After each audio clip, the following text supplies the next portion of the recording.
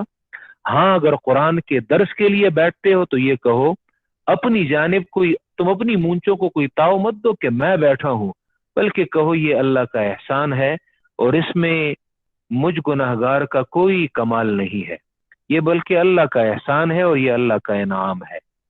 اور اگر صبح کی نماز اگر نہ پڑھو تو یہ نہ کہو کہ بس اللہ نے نہیں اٹھایا، اس نے آنکھ نہیں کھولی، بلکہ یہ کہو کہ شیطان ہی مجھ پر غالب آ گیا۔ تو یاد رکھو نیکی کی نسبت، خیر کی نسبت اللہ کی جانب کیا کرو، اور شر کی نسبت یہ اپنے نفس کی جانب، شیطان کی جانب کیا کرو۔ بعض لوگوں کی گفتگو میں بالکل ادب جو ہے وہ نہیں چھلکتی، بلکہ دیکھتے ہی نہیں، سوچتے ہی نہیں کہ ہم زبان سے اور منہ سے کیا کلمات اور کیا الفاظ وہ نکال رہے ہیں۔ ہارون الرشید کی ایک مرتبہ اس کی جو بیوی تھی زبیدہ خاتون، تو زبیدہ خاتون ایک آزاد عورت تھی، تو ایک مرتبہ اس نے اپنے شوہر سے شکایت کی کہ تمہاری جو لونڈی ہے تو تم لونڈی کے بیٹے کو زیادہ توجہ دیتے ہو، مامون الرشید کو، اور میں آزاد عورت ہوں اور میرے بیٹے کو تم اتنی توجہ نہیں دیتے امین الرشید کو۔ تو ہارون نے اس سے کہا دیکھو ایک ہی طرح کی اولاد ہے، لیکن اگر تمہیں یہ توجہ اور عنایت جو ہے یہ نظر آتی ہے تو اس کی بنیادی وجہ یہ ہے کہ مامون زیادہ مؤدب ہے امین الرشید سے۔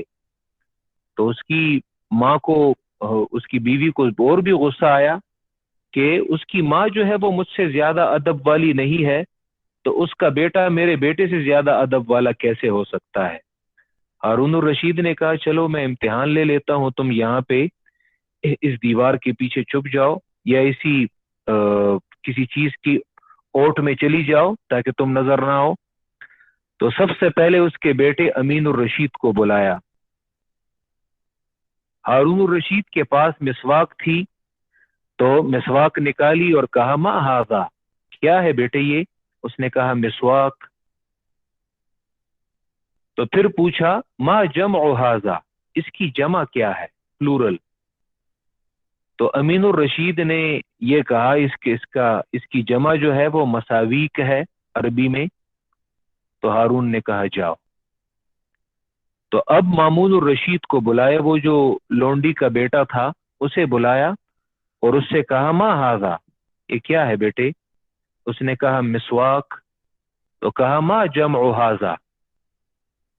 تو اس نے مساویک کہنے سے پہلے، کیونکہ مساویک میم سین الف واو یا اور کاف، اس میں کوئی شک نہیں کہ یہ مسواک کی جمع ہے، لیکن عربی میں مساوی کہتے ہیں برائیوں کو، سو سے ہے برائیوں کو کہتے ہیں، اور کا خطاب کے لیے آتا ہے، تو مساوی کا تیرے گناہ۔ تو بظاہر اس میں ایک بے ادبی تھی کہ میں ایسا لفظ استعمال کروں، اور میں تو بظاہر اپنے والد سے مخاطب ہوں، اور میں یہ کہوں کہ مساوی کا یعنی تمہارے گناہ، تو میں کس سے باتیں کر رہا ہوں؟ اپنے والد سے، تو یہ بے ادبی ہے۔ تو اپنے والد سے کہا ضد و محاسن کا، جی آپ کی اچھائیوں کا جو متضاد ہے وہ مسواک کی جمع ہے۔ تو اس سے کہا جاؤ۔ زبیدہ سے پوچھا، زبیدہ سے کہا دیکھ لیا ضد و محاسن کا۔ تو بعض لوگ باتوں کو سوچتے نہیں ہیں لیکن منہ سے الفاظ نکالتے ہیں کہ بڑوں کے ساتھ کیسی بات کرنی ہے، چھوٹوں کے ساتھ کیسی بات کرنی ہے، کس موقع اور کس محل میں کیا بات کرنی ہے۔ ہم بات پہلے کرتے ہیں اور سوچتے بعد میں ہیں۔ تو اسی لیے قرآن مجید تمہیں یہ ادب سکھاتا ہے کہ یاد رکھو اچھائی کی نسبت اور خیر کی نسبت اللہ کی جانب کرو، اور برائی کی نسبت یہ اپنی جانب کرو۔ صراط الذین انعمت علیہم، راستہ ان لوگوں کا جن پر تو نے احسان کیا ہے، غیر المغضوب علیہم ولا الضالین، نہ ان لوگوں کا راستہ جن پر غضب کیا گیا ہے